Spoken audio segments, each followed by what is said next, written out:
Монгол Улсын их хурл 2007 оны 27 дугаар тогтоолоор 15 ордыг стратегийн ач холбогдолтойгоор баталж 2015 онд гацууртын артны ордыг нэмснээр нийт 16 стратегийн ордтой болсон.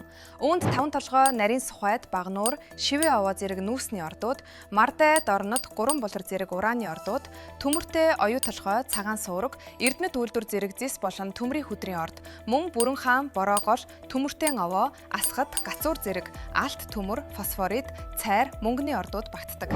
Эдгээр нь Монгол Улсын эдийн засаг, үндэсний аюулгүй байдалд онцгой ач холбогдолтойд тооцогддог. 2026 оны 2 дугаар сарын эхээр Монгол Улсын засгийн газар стратегийн болон үүсмэл ордуудын өгөөжийн 60%-ийг иргэдэд хүртээх урьдчилсан хийгцэл хийж, ачит ихт, Energy Resource, Хангад Exploration, Өсөх Зоос зэрэг 4 компанитай гарын үсэг зурсан.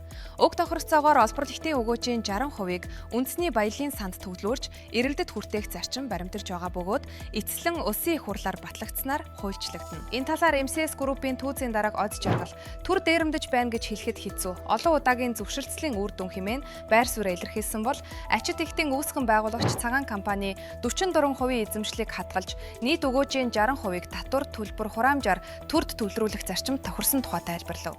Харин ерөнхий сайд Гомбожавын Зандар шитрэ стратегийн ордуудын өгөөжийн 60 хүртэлх хувийг ард түмэнд хүртээх бодлого хэрэгжүүлж, ашигт мартмлын тухай хууль болон үндсэн хуулийн зарчимтай уялдуулан зохицуулалт хийж байна.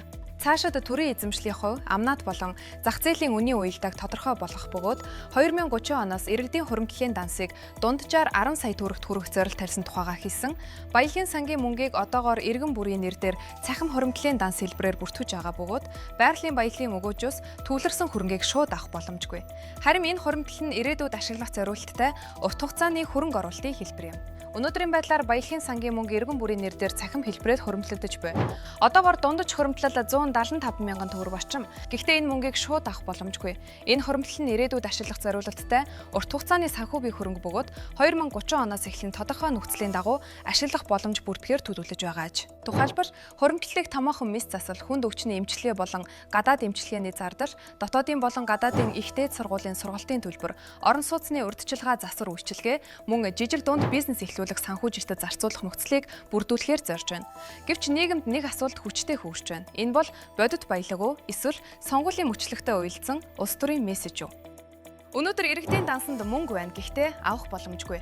Тоо өснө, гэхдээ амьдрал нөлөөлөхгүй. 2030 он хүртэл хүлээх зуур, инфляц, ханшийн салгаа, түүхийн эдийн үнийн цикл, улс төрийн өөрчлөлтүүд энэ амлалтыг ямар болгох вэ? Хэрв 60% зохицуулалт улсын их хурлаар батлагдаж хэрэгжигчд нь ил тод хяналттай улс төрөөс ангид байж чадвал энэ нь түүхэн алхам болно. Харин эсвэргээр цахим хуримтлал нь сонгуулийн цикл бүрт дэврэгддэг тоон амлалт уч хуурвал баялагын сан ард түмнийх бус улс төрийн капитал хэвээр үлдэх эрсдэлтэй. 2030 он хүртэл хүлээх биш. Өнөөдрөөс хяналт, ил тод байдал, хариуцлах шаардах нь л бодит баялагын эхлэл байж мэднэ.